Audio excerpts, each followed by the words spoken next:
The mission of the University of South Florida Morsani College of Medicine's Department of Obstetrics and Gynecology is first and foremost teaching, training of our residents, teaching of our medical students, research, both clinical and translational, and outstanding and innovative clinical care. What we've done is tried to create a very unique resident wellness program that focuses on finding time to really teach the residents the different modalities for wellness, including meditation, yoga, craniosacral therapy, so that the residents can learn how to then apply those to the patients, because at the center of everything at USF is the patient.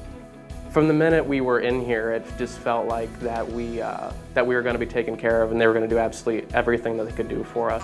The Fetal Care Center of Tampa Bay is the only center of its kind in Florida, as well as in the southeast of the United States.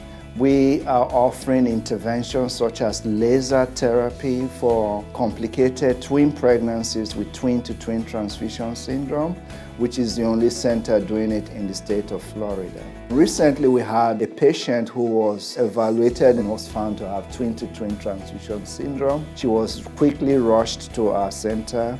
We evaluated her and did the laser treatment the next day. Procedure was successful.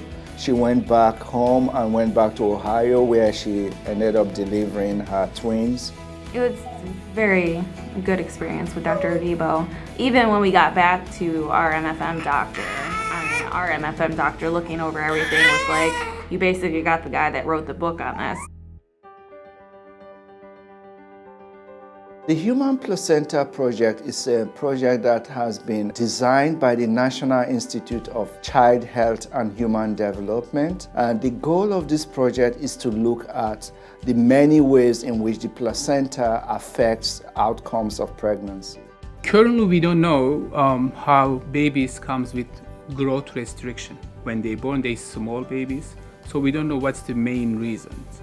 And can we detect these babies early during pregnancy so we can start early treatment? If you look at just one explanation for recurrent pregnancy loss, recurrent early preterm birth, what we've done is to analyze the mechanisms that cause those early preterm births, and we've used our understanding of the clinical syndromes to drill down in the lab and better understand the biological and biochemical and even genetic mechanisms.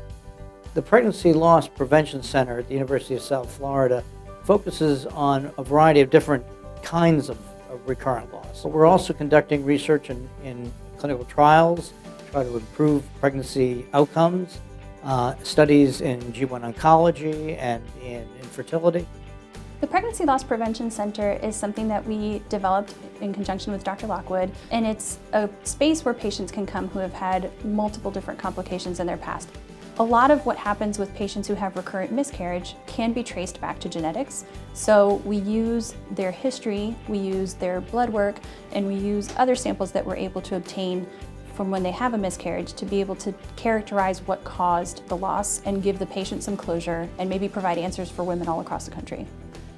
One of the most interesting technologies I think that we're employing is actually in the education front, and that's our CAMELS facility, which is the nation's largest medical simulation center.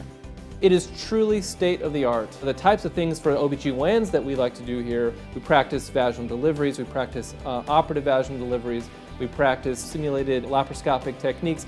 We're really proud of our balanced approach of OBGYN, trying to make as much time for the obstetrics part as the gynecology part. This is a growing department, and with the new leadership that we have in place, I really think this is one of the future leading departments of OBGYN in the country. Our department is poised to not only conduct, I think, some landmark laboratory-based research, but increasingly to look at how we provide care in a way that is sustainable, that improves outcomes, lowers costs, is more satisfying for patients, and can be exported to other centers around the country so that we can improve the delivery of healthcare throughout the nation.